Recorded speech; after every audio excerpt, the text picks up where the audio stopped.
والصلاة والسلام على محمد النبي الأمين وعلى آله وصحبه ومن تبعه بإحسان إلى يوم الدين. الحمد لله على نعمة الإسلام وكفى بها نعمة. الحمد لله والصلاة والسلام على رسول الله وعلى آله وصحبه ومن والاه ومن تبعه بإحسان إلى يوم الدين. اللهم واجعلنا منهم آمين. Inshallah, we will touch upon two issues this evening, and I do apologize for 10 minutes late because a sister wanted to take Shahada in private. She did not want to do it in public, so I had to take her and give her some instruction. So please, that's the reason that we're starting 10 minutes late in this regard. I looked around and then I decided that I'll do it myself. So what happened last week, we had this discussion that for 3-4 months, Hamas have insisted they will not agree to a ceasefire until and unless it says explicitly this will be the end of the war. And this has been the stand, although the other side kept talking about issues, the Egyptians, the Qatari, the US kept coming and working out some details here, some details there, but this issue was a block. And basically the Zionists in Palestine would not agree to this condition. And I said more than once that it just puzzling, why insisting on this condition, knowing that the government will not accept it, for sure. Because if Netanyahu would accept this condition, that this is 3 stages, from day one, you're gonna commit to ending the war. If he agreed to it, the government will collapse immediately. It will not take a day. I mean, anyone who is familiar with the politics of the Zionist entity in Palestine knows that this will not fly. So it was a little puzzling for myself, and I'm sure for others, of why insisting on this thing, because it's clear that this will not fly. And those people who are dealing with this issue on the Hamas side are not obviously stupid people. They know what they are doing in this regard. Were they counting on tremendous pressure to come from the US? That's a possibility. Because remember what was the situation earlier when Biden, before Ramadan, came and said, next Monday, the ceasefire will be in place. How many of you remember this statement? When Biden said, there will be a ceasefire on Monday. I mean, this is the President of the United States saying, Monday we will have a ceasefire. Of course, there was a background, again, to this statement.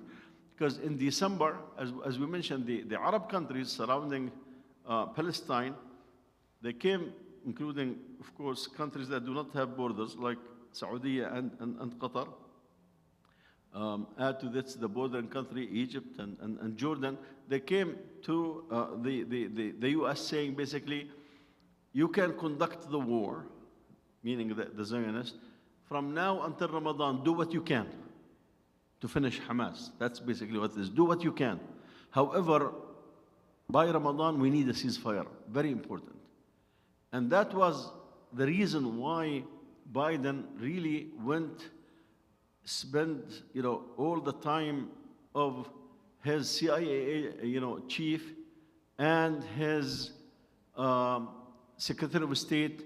It looks like they were living in Palestine. And they were living between Palestine and Egypt and the Emirates and Saudi. He make it really that this is it. We have to have a ceasefire. Were those countries expecting, demonstrations, accepting problems in Ramadan? That's a possibility too. So again, this is trying to understand the Hamas position, that they thought, if the US is just putting all its weight behind the ceasefire before Ramadan, there is no need for us to do any compromise. The war has to stop. And of course, the shock came that when Monday came, there was no ceasefire. Ramadan came, no ceasefire. Middle of Ramadan came, no ceasefire. End of Ramadan came, and no ceasefire. But until last week, which would be Friday, not this past Friday, this is Friday, the past Friday, Hamas made a surprise move, saying basically, we will accept that the Netanyahu and his government will not commit to end the war in the first stage.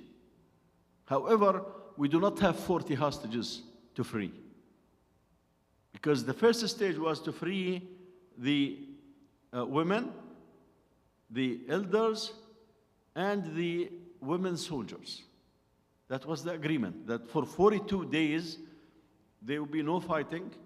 In the 42 days, the Israelis will free X number of Palestinian prisoners that Hamas will give the list, including prisoners who are sentenced to long terms. And when I talk long terms, I'm talking about hundreds of years. You know, there are prisoners in Palestine, in the prisons, who were sentenced to 1,000+ years. And of course, those would have no hope of getting out except in the mercy of Allah subhanahu wa ta'ala. So Hamas said some of those need to be released, otherwise no agreement. So the Zionists agreed to it. Now, when Hamas came and made that compromise, suddenly you get the Israeli government saying, wait a minute, this is not the proposal that we agreed to. See, that's what the Quran talk about, that they keep flipping and they keep playing and they keep playing games. That this is not the agreement that they blame that Qatar and Egypt changed the proposal to make it appealing to Hamas so that Hamas will agree and put the Zionists in a corner. Now the American officials, it was in the media, they said the Israelis know exactly what was in that proposal. Now, they said there is a possibility that it did not cascade to all the element of the establishment, being, the government and the ministers and what have you. Said that there's a possibility, but the Israelis negotiators were well aware with what's in this proposal. Suddenly, the tanks start rolling into Rafah. And as you might by now know, Gaza have 2.3 million people. It's a small strip, north to south, 144 square kilometers, smaller than Raleigh. And Rafah is a tiny city in the south. Why Rafah became significant? For two reasons. Rafah has a connection to Egypt. So it's the only breathing space for the people of Gaza to leave Gaza. You cannot leave Gaza any other way except through Rafah, because on the Gaza side, Hamas was in charge, and on the other side, Egypt was in charge. So Zionists, there's nowhere that you can see them. So that was one important aspect, that Gaza was the only breathing point. So when my dear brother Ayaz was planning to go last week, he would have flown to Cairo, from Cairo go to Rafah, get the Egyptian to admit him, and on the other side it's open. Because Hamas is not guarding it, since they become target for the Zionists in this regard. So that was the dynamic from that perspective. The second importance for Rafah is that 1.4 million of the 2.3 million from Gaza, as a result of the fighting in the north and in the middle, end up going where? To Rafah. In fact, the NPR last week, they said Rafah had 1.6 million people. Other estimation was 1.4. I have not seen any estimation less than 1.4 million. Maximum, the NPR said 1.6 million. But either way, small city. So basically, when Biden pressed that the Israeli government have to come with what is after the war. What's your plans after the war? And alaykum assalam, they did not really commit to anything except to say that the security will be in our hand. The US came clearly said we object to any reoccupation of Gaza. Because the security means you are controlling all the borders. They said this is reoccupation, and the US very strongly will object to reoccupation. So then they came up with this picture. Again, I'm not sure if you have seen it or not. A picture look like Paris. Or, to that effect, downtown Manhattan. All those high-rise and those nice.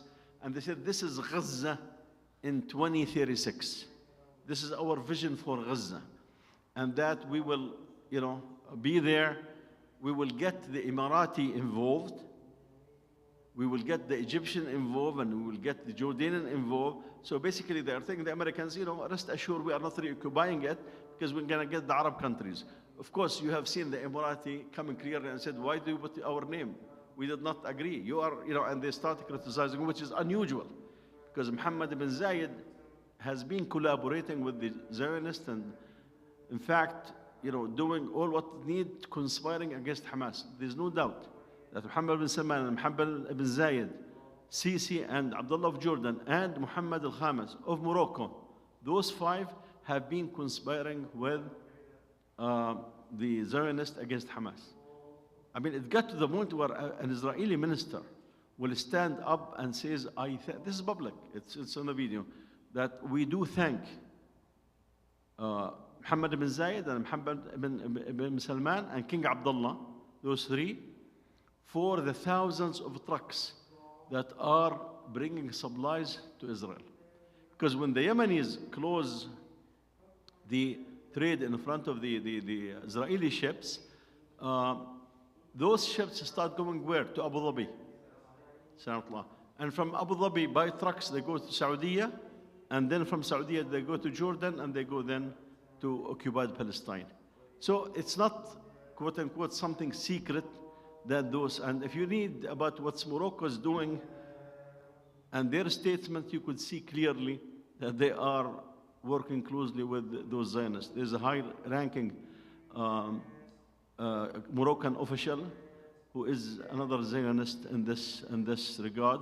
He's a Jewish Moroccan Jew, and he is in the highest place. He is the link, the liaison with the Zionists. And we have heard, even as of last week, they are planning to build a weapon factory for the Zionists where? In Morocco. So there's no need to elaborate more on that relationship. So from this perspective, Rafah is important. So when this issue of the tanks started rolling, there was a shock that came to the Israeli society. When Biden went on CNN, of course, public statement on CNN, he intended to be public, and he said, I will be withholding 2,000 pounds bombs from the Israelis. We will not send it. And if they are to go through Rafah, we will not supply them with weapons. And for the first time, a US president come clear and said, US bombs were used to kill Palestinians. Of course, every person in the world knows this, except the idiots in the White House. Now they realize that, US bombs used to kill Palestinians. The first time he uttered this word. And this really produced shock waves within the Israeli society. What if America abandoned us? So now we are in the middle of the war, and they are saying, if you do not do what we say, we will not give you weapons. At this point, we are not going to give you those 2,000-pound smart bombs, but if you go into Rafah, we are not going to give you weapons. And a debate started going within, of course, as some of you who attended this class know, the information that I provided, usually I get it from the Israeli media. So I do not trust Arab sources when it comes to these things, except Al Jazeera. Al Jazeera is very reasonable, it's reporting. Sometimes you need to be careful about their analysis. Sometimes, most of the time, their analysis is good, but not always. But in terms of raw news, Al Jazeera is a trusted source. But other Arab sources, I really do not use. Some of them are really more Zionist than they, believe me. There's a satellite that Saudi put to counterweight Al Jazeera. It's called Al Arabiya. And Al Arabiya in the Middle East, they use two names for it. Al Israeliya and Al Ibraniya. The Hebrew channel, they call it. Because it's really a mouthpiece for the Zionists. I mean, I tell you, the Times of Israel, Haaretz, Jerusalem Post have more reasonable coverage than this Saudi channel. I mean, I remember at one point when the UN school was bombed, and everybody was saying that the Israeli bombed the UN school because it had thousands of Gazan in it. The UN schools are all over Gaza, West Bank, Jordan, Syria, and Lebanon. The UNRWA run those schools. And Al Arabiya came and said it was Hamas that bombed the school. I mean, that was a clear where everybody is saying, look, the Israelis bombed the school and it has all those people. They came and said,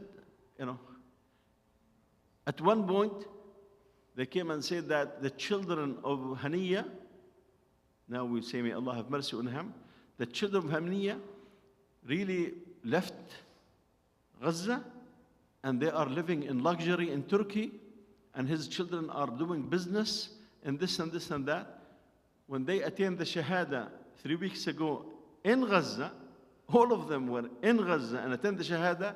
Suddenly they come and says, oh, the children of Haniya died in an Israeli attack.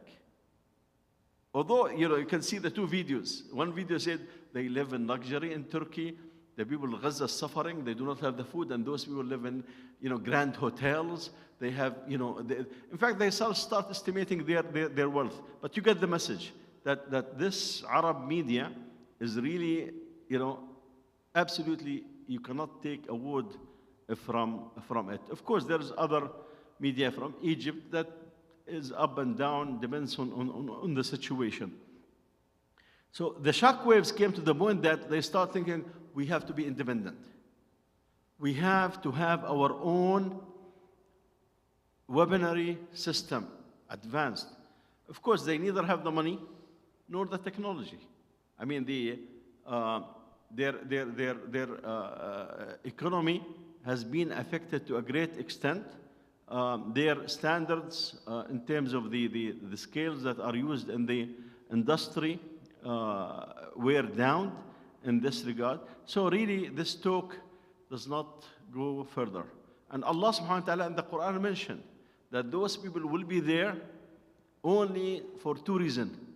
إِلَّا بِحَبْلٍ مِّنَ اللَّهِ وَحَبْلٍ مِّنَ النَّاسِ. That they can survive, either that Allah will take care of them, or some other entities will take care of them.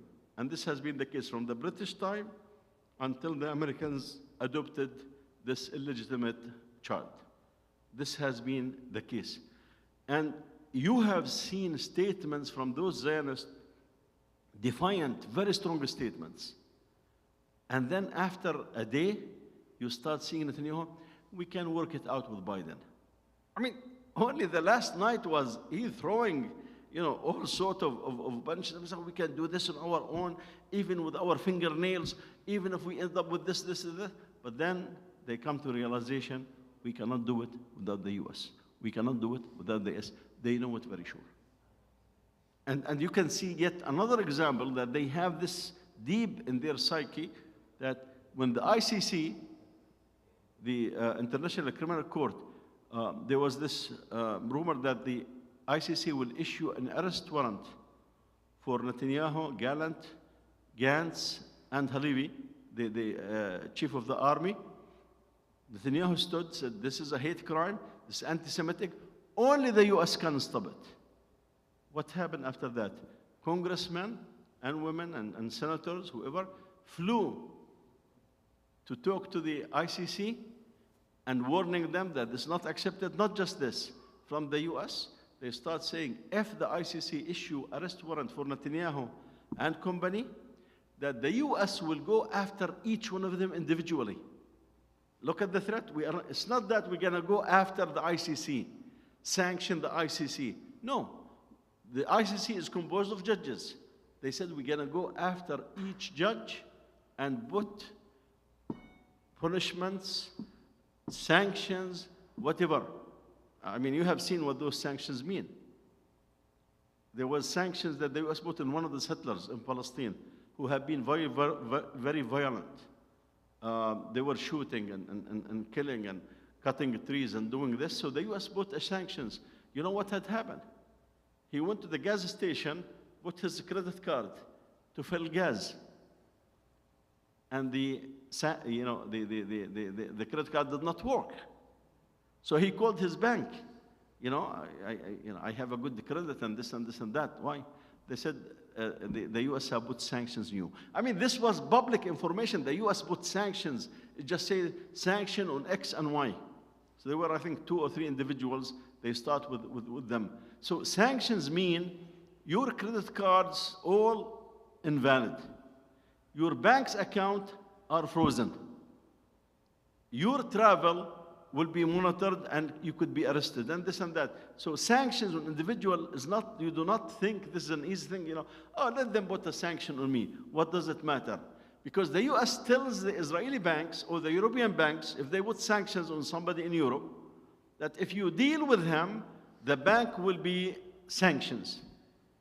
And we know when the Iranian banks were sanctioned, what happened?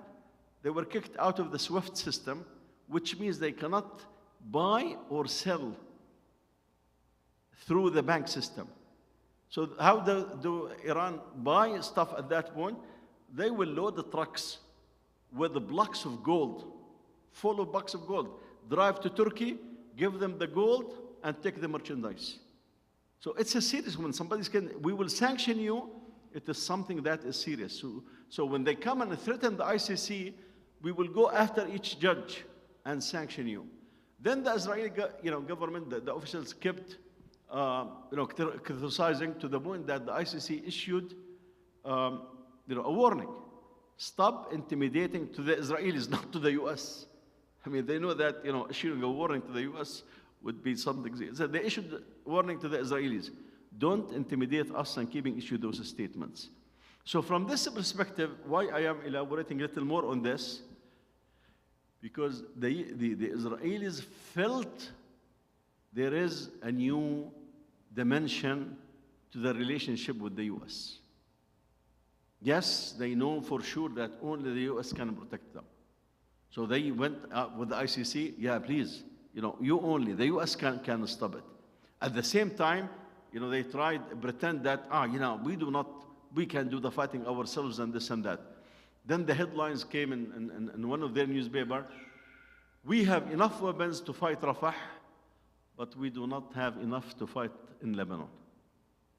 Meaning that, well, don't keep talking, on a high level, because in either way, we will be in trouble. So this was last week, after we had our class on Sunday. On Friday morning, the UN made a decision that isolated them much more than before. It was not really a decision that would make a big difference about the future of Palestine. So basically, for those who do not know, the UN have admitted Palestine as an observer. And they gave them some rights within the UN General Assembly. So a few weeks back, Algeria went to the Security Council, tried to get a recognition of the Palestinian state, that Palestine is a state and the Security Council recognized Palestine. Why did they go at that time? Because there were statements from Britain that Britain is considering recognizing Palestine as a state, that there is a Palestinian state. Although there's nothing on the ground, but that Britain, in principle, recognizing a Palestinian state. The second day of that statement, in Washington, statement came from the State Department, from the White House, that we are also considering recognizing a Palestinian state. That drove the Israeli, I mean, for them, if this is done at the Security Council, this is an official, and they would need to adhere to it, or they will have a problem with the international, so-called international community, because it's binding, the Security Council. So the US veto, they said, yeah, we are supporting a Palestinian state, but it's not at this stage. It has to come with this. There was another resolution that was watered down, and the US did not veto it. That, again, drove the leadership back in Palestine crazily. So when the Friday, the issue was brought to the General Assembly.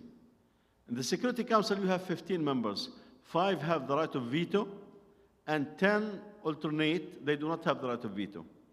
So for a resolution to be passed, you have to have a majority vote and no veto. So even if 14 countries out of 15 agree, and the US said veto, it does not pass. That's the same thing with China and France, Britain, and Russia. They have the veto. And that's why, for example, many resolutions that came about Ukraine, they discussed it, get the majority, and then Russia said veto. That's it. You killed it. So those countries have that power. As I said, on Friday, what drove them crazy is 149 countries supported giving Palestine a higher status within the UN General Assembly.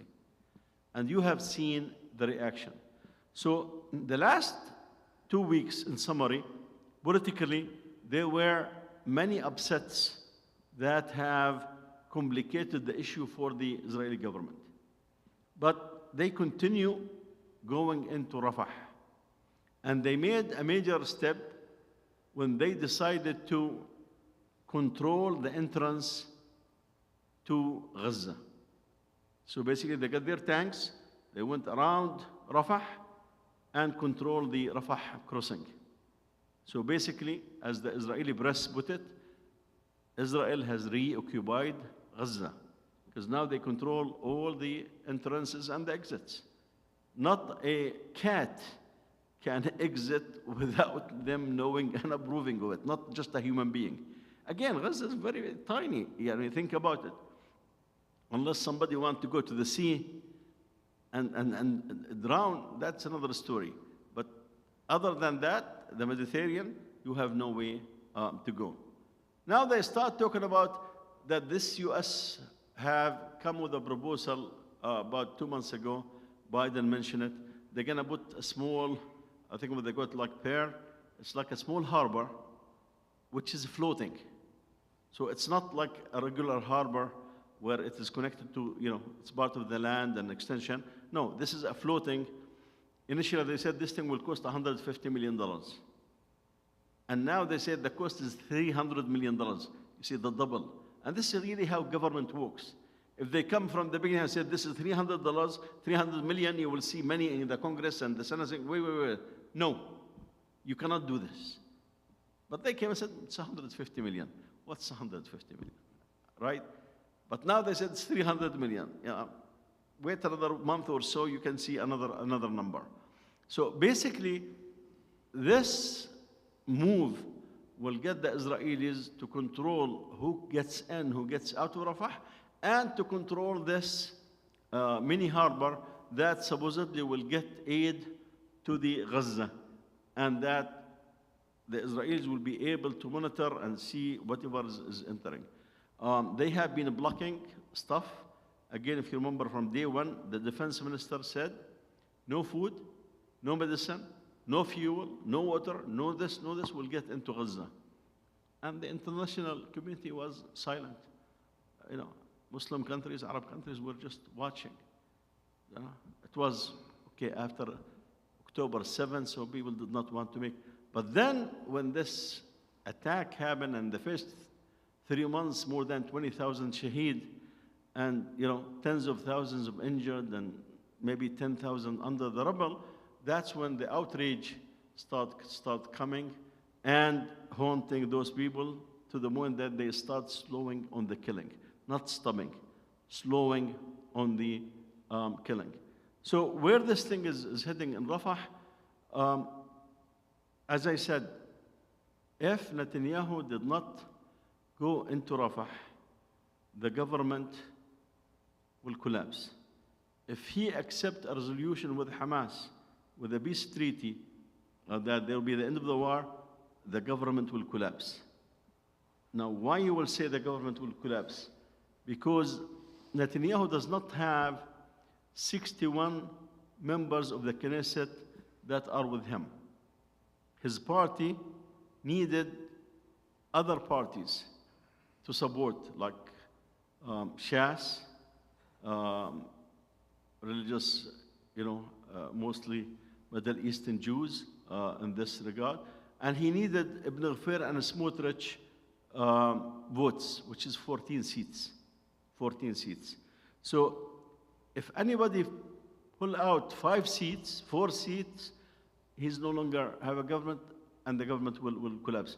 Now, if Smotrich and Ibn Ghafir get together and pulled 14 seats, he's dead in the water. So basically, they are making a case that you have to invade Rafah. And we will not accept a ceasefire. When it comes to the ceasefire, when they said that we will not accept a ceasefire, if you have a ceasefire, we will get the government to collapse. The opposition, Lapid, who is the head of the opposition, he said, I will cover for them. Meaning the opposition will support the government in the parliament so the government will not collapse. Because you need always 61 members out of 120 to always give confidence to the government. So Lapid said, if they take their 14 seats, they have much more than 14 seats, we'll provide our seats so that there will be a hostage deal and there will be a ceasefire. In the earlier stage, when there was this negotiation, you see how the flexibility that Netanyahu pretended to have because he needed on one side to please the far right, which is Smotrich and Ibn Ghafir and their 14 seats. On the other side, he need to please Gant and Gallant, who are calling, they are member of the Gallant at least, and Gant, they have an influence on the current government. One of them is an observer. One of them is a voting member of the war cabinet. There are 3 people in the war cabinet. So they are pushing for a ceasefire. And they said that, it's very important that we need to get our people, out. So when Hamas came and said, before they changed their position, that is, they said, we do not have the 40 people. That all along, they were talking about releasing 40 people initially. They said, we do not have 40 people who are living. Because the bombardment of Gaza have resulted in many killings of the hostages. So they said, we have 33 living. That's when the Zionists say, yeah, we'll take 33.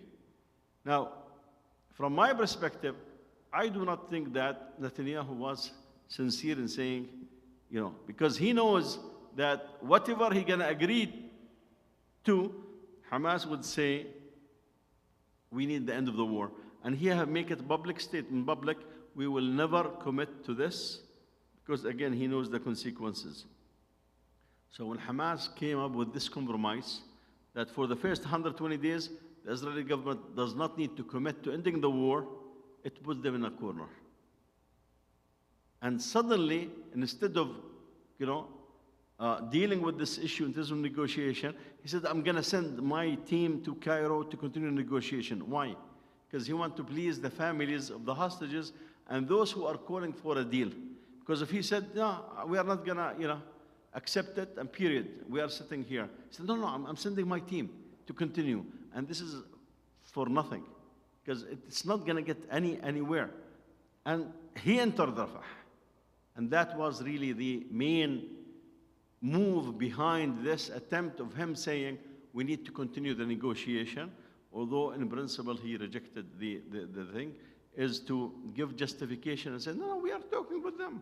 We could have a deal anytime, although it's a big lie in this regard. So where this thing is heading, it's Difficult to say if they're gonna, at this point, do a full invasion. What does a full invasion of Rafah means? It means that out of the 1.4 or 1.6 people, alhamdulillah, rahmakumullah, so far about 250,000 were evacuated to other areas. It will mean that another 800,000 or so would need to be moved from the city. Otherwise, it will be horrible. It will be a disaster. The killing will be, it could hit as high as 50 or 100,000 if they do what they did in the north. And that's what Biden is trying to avoid. Not because he loves the people in Palestine or Gaza, not because of the ramification that will happen. The US is finding it difficult at this point to deal with many issues, from Russia and the war in Ukraine to China. Even in the last 2 weeks, a new country kicked the Americans out of the country. So initially we have Niger, and now Chad, and basically said, we don't want you. And there are other African countries are doing the same thing, basically the US. Why? Because the Wagner group, the Russians, are coming and filling the vacuum in this regard. So this is creating for them an issue that if those countries are willing to come to the US, out, we do not want you, their status in the world is, weaker and weaker. It just gets those Arab countries who are slaves of the US, have been slaves for many years, maybe to start thinking. And remember, last year, the Emirati gave China permission to establish a military base in the UAE. And what happened? The US went to them and said, now you end the agreement with China, and the Chinese need to be out. When this thing became public.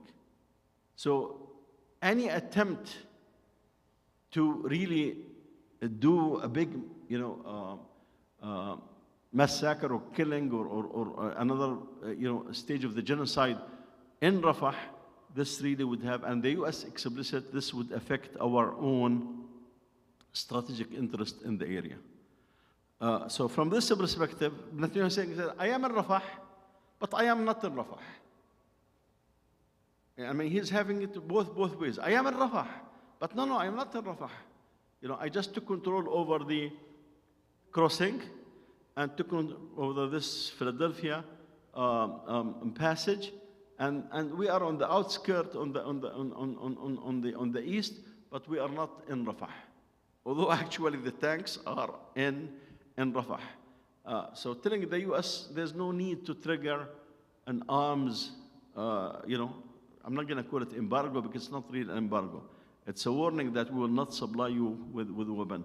And let me just close with this in this regard before we go to the other issue.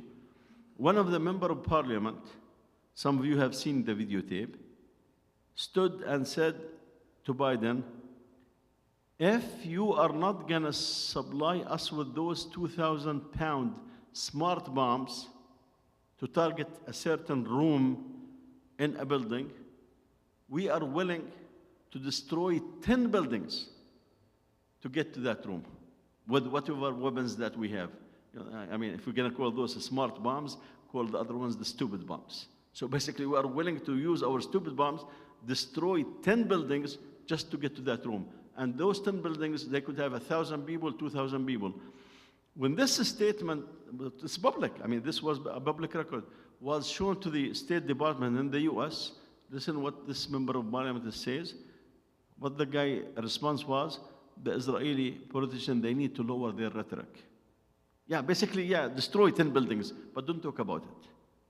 Instead of coming and saying, this will be a war crime, this will be this will be this, that did not happen.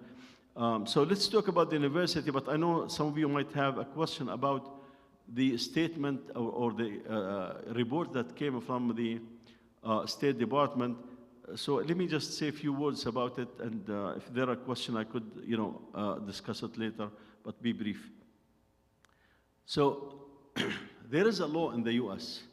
It's called Leahy law, after Senator Leahy, that basically says any country that use U.S. weapons and violate human rights and human this and international norm and whatever, that the U.S. should stop supplying this weapon and this and that. And the State Department have been preparing this report for the last many months. And they kept telling people, expect a report coming, accept a report coming, and it dragged on and on and on and on. At one point, there was, a rumor that they're gonna implicate the Israelis, and the Israelis again went crazy on it.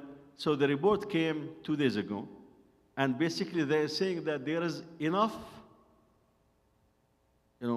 evidence or information that suggests that they did violate, but no actions.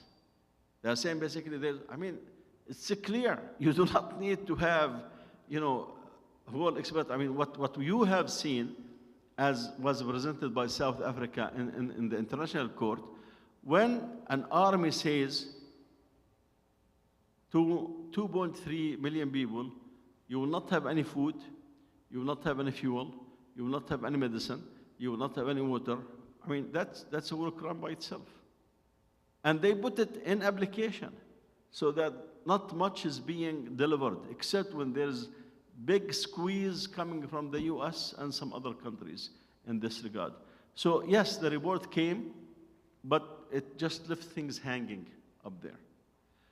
Shifting gears, inshallah, we'll try to leave a few minutes for questions and comments. Shifting gears to what happened in the US with those universities.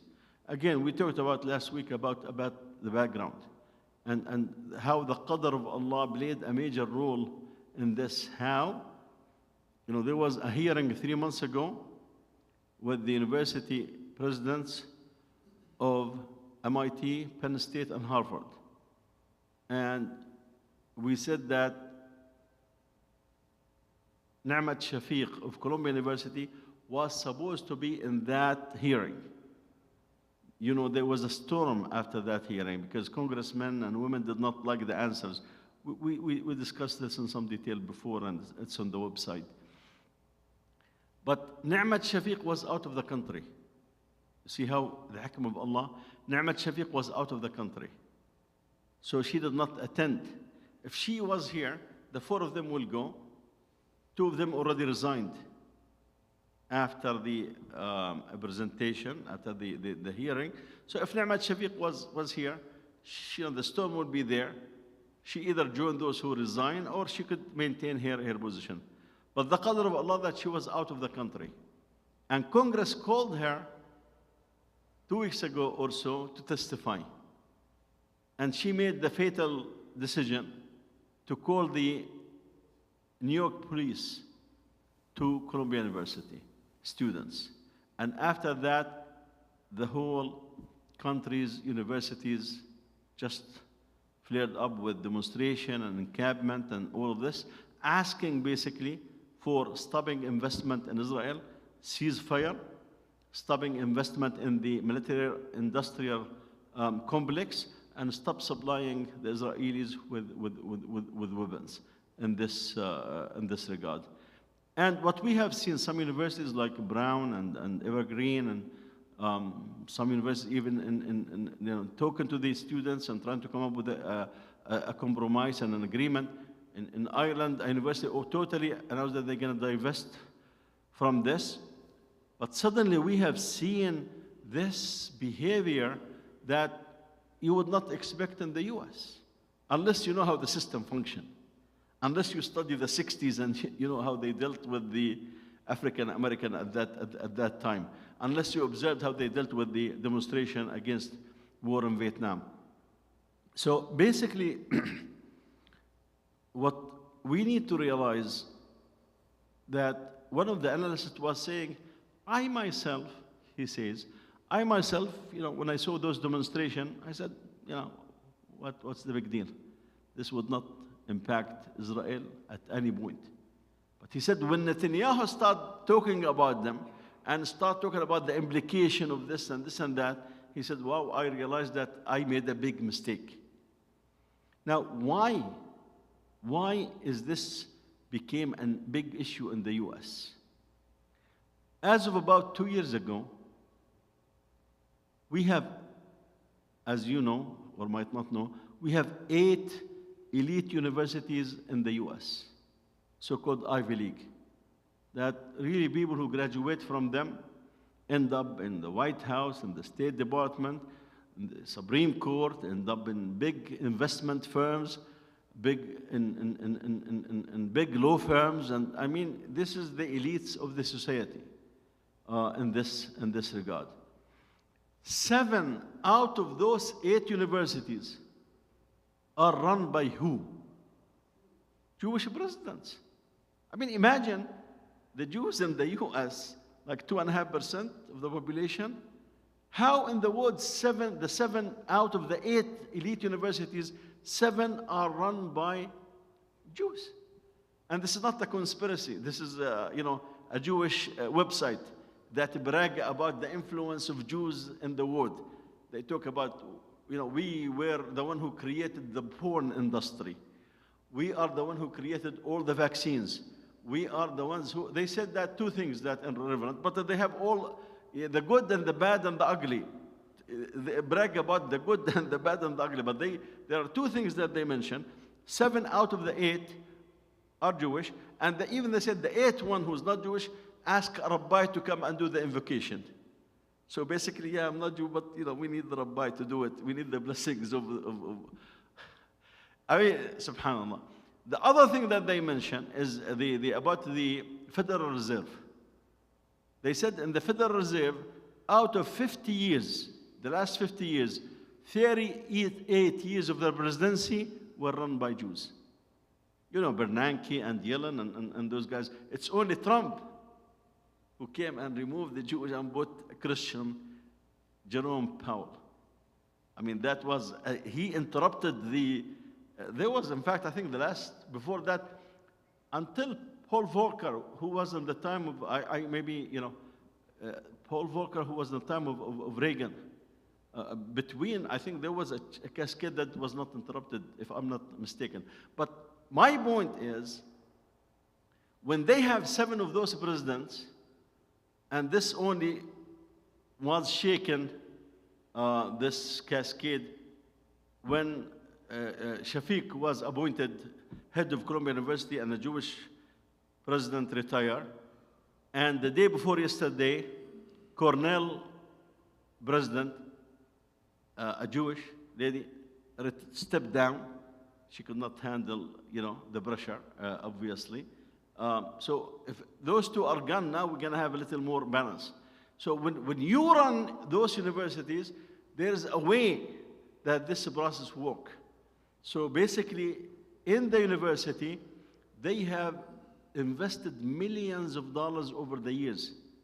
In 1 year, you could have a budget of more than $10 million in the old days.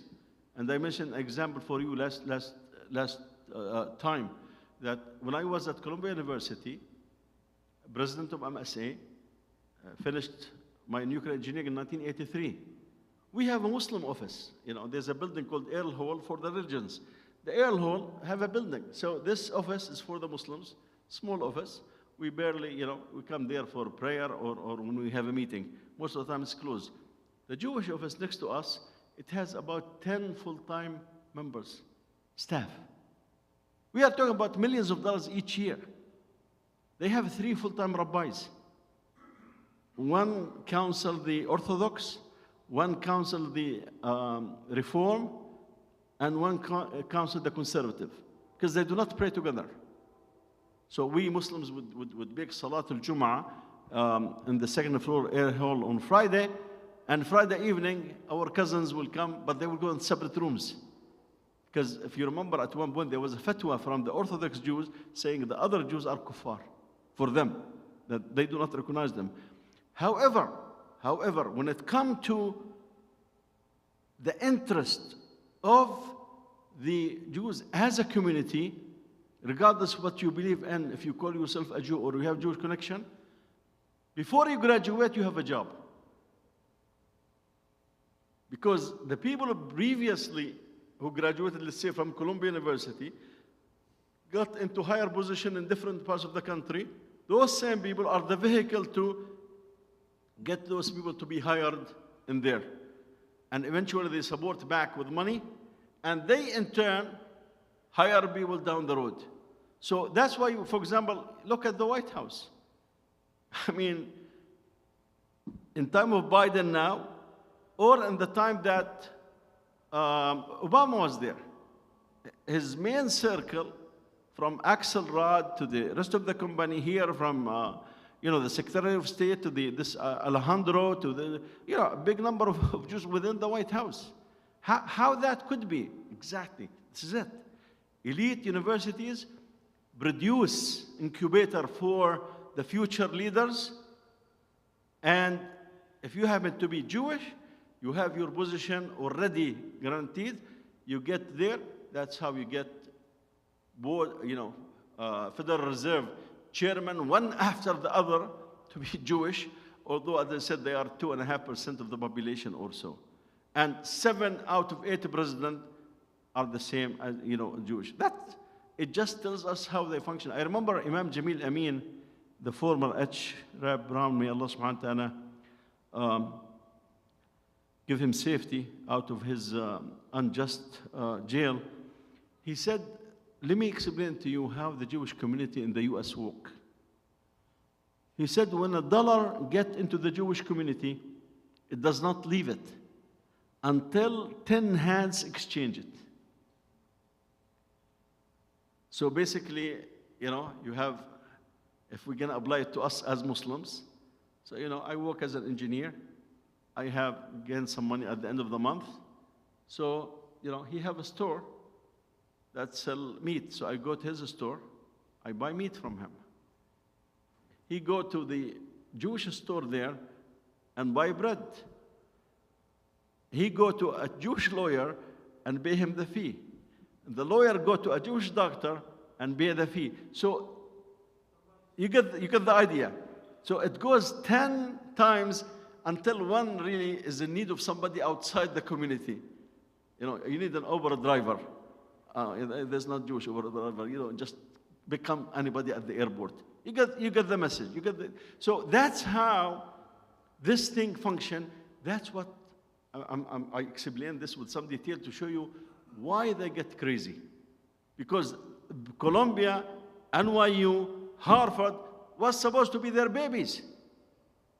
And to come and see that, all this demonstration started at those, universities with Jewish presidents, that's really drove the Zionists in this country crazy. And that's why they start faking stories. We mentioned one of them. The USA Today said that there was a picture at Columbia behind the students. There was the gliders that Hamas used in October 7. So USA Today said basically fake picture. It did not happen. The picture was taken from somewhere else and put so that give the people the impression over the internet that those are Hamas supporters. There's another one from this congresswoman who have a question, because last week, this past week, they went from the universities to the high schools. They got high school and superintendents, and they were asking them in the Congress in one of the hearings. So this congresswoman come to the superintendent in New York and said, there was a high school where the students were chanting anti-Israeli chants, and then they were saying, kill the Jews, kill the Jews, kill the Jews. The superintendent said, listen, we reviewed all the cameras in that high school from all angles. Not a single student uttered the word Jews or killed the Jews to that effect. Of course, what did she say? She said this was in the New York media. Of course it was a lie in the New York media, because it's run and controlled by people like, those Zionists. Because if they come to the American people and clean about what is happening, those are peaceful demonstrations. Make no mistake, some mistakes were made. Let me just be clear. Taking down the American flag in Chapel Hill and putting the Palestinian flag was a mistake. This is America. Why do you take down the American flag? Why? And why do you raise the Palestinian flag in its place? I sometimes question, I said, those people who are maybe doing those crazy things, are they really supporting the cause, or who's doing the bidding in this regard? So yeah, some mistakes were made. Another one, when you have somebody who is known in this country to have issues, why do you go to Columbia University campus to start with? Some of you might have seen the story that the wife of Brother Samuel Aryan went to Columbia University. She's a 65-year-old grandmother. The moment that she was spotted at Columbia University, you got the headlines. Those students have connection to those terrorists. And of course, those who do not know the background, Brother Samuel Aryan was in Raleigh, got his PhD from NC State, went to Florida and taught electrical engineering for many years. The government tried to get him indicted on 17 counts of terrorism. The jury refused to indict him on any of them. The jury basically said no. But the media said this is the wife of a terrorist. And again, the facts are there. The US sent him overseas. He's now living in Turkey. But you have seen those headlines that now this is an evidence that the Columbia is being directed by those terrorists. Why do I say this? Because the culture of the Zionist,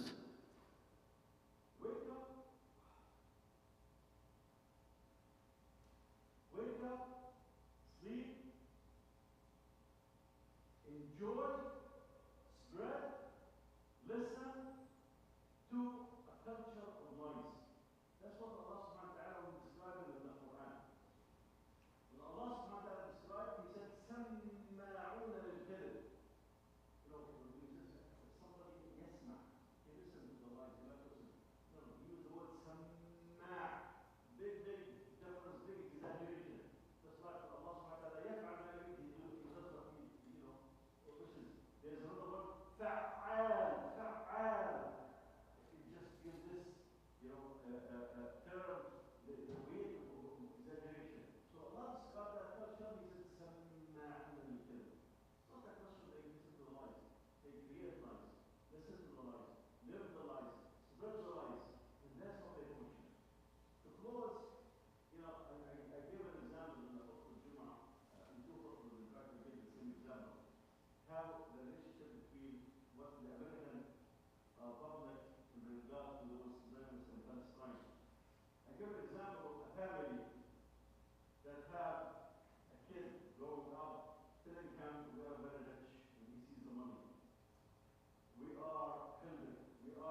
700 professors, Jewish professors in the US, 700, don't do this.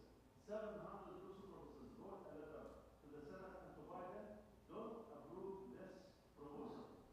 Because it will, the intention of it is to stop the criticism of Israel.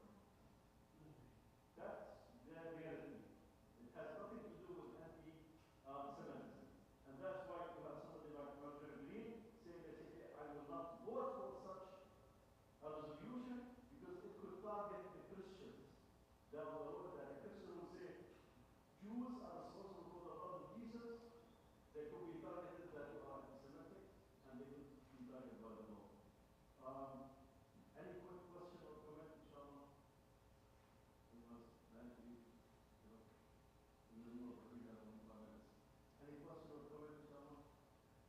Okay, we'll go to that then, inshallah. Jazakumullah khair, barakallahu feekum, we'll see you, inshallah, Thursday after Isha. And next Sunday, Brother Hassan Barosh, inshallah, will give a very interesting lecture about the Islamic fundamentals in terms of the U.S. and what is changing. So I encourage you, inshallah, to look into your calendar since I will be, inshallah, in Washington, D.C.